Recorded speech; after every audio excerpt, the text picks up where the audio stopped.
ফটিকছড়ি কৃষি অফিসের উদ্যোগে পার্টনার প্রোগ্রামের কংগ্রেস, কৃষক সমাবেশ, আমাদের দেশীয় ফল মেলা, পাশাপাশি আমন ধানের বীজ সার বিতরণ প্রোগ্রাম এবং দেশীয় এবং ফলজ বনজ বৃক্ষে প্রণোদনা আকারে যে বিতরণ প্রোগ্রাম ছিল সেটা উদ্বোধন হয়েছে।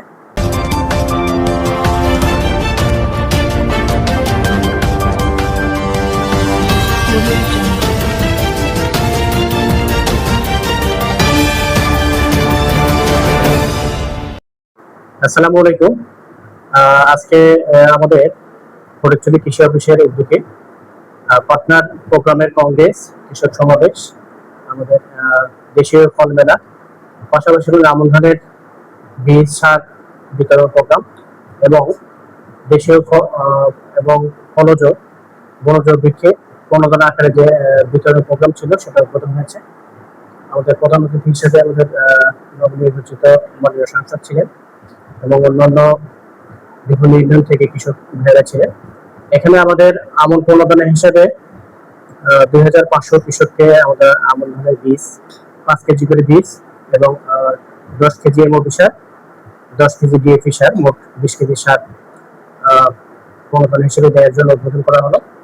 পাশাপাশি আমাদের 3970 জন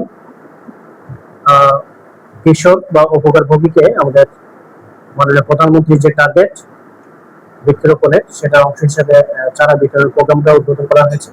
এটা আমরা বিভিন্ন প্রতিষ্ঠান মাধ্যমে এই চারাগুলো বিতরণ করব। পাশাপাশি আমাদের এখানে দেশীয় ফলজ বৃক্ষের এবং ফলের যে মেলা সেটাও আজকে আমাদের এখানে প্রোগ্রাম ছিল। সবকিছু মিলে আজকে একটা উৎসবমুখর পরিবেশে আমাদের এই প্রোগ্রামগুলো সম্পন্ন হয়েছে। আমাদের এখানে সভাপতি হিসেবে এরমদাই ছিলেন এবং আমাদের বিভিন্ন ইউনিয়ন থেকে আমাদের যে পার্টনার কংগ্রেসের সুবিধাভোগী কৃষক এবং যাদেরকে আমরা সুবিধা দিই এরকম কৃষক সহকারে আমাদের যে কৃষক কংগ্রেস সেই কংগ্রেসটা ছিল।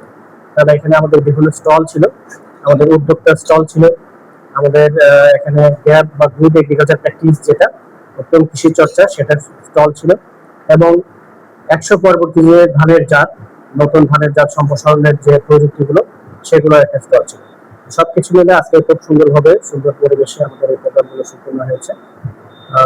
আমাদের যে উদ্দেশ্য সেটা আমাদের আর্থিক এবং আমাদের যে এন্টারপ্রেনিয়রশিপ ডেভেলপমেন্ট সেটা হলো আজকে কংগ্রেসের একটা বড় উদ্দেশ্য।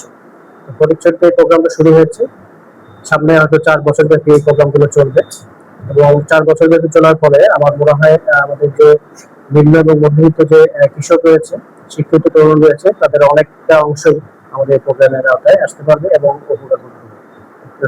স্বাভাবিকভাবে আমাদের এই প্রোগ্রাম সফল হবে সেই আশাবাদ ব্যক্ত করে শেষ করছি। ধন্যবাদ।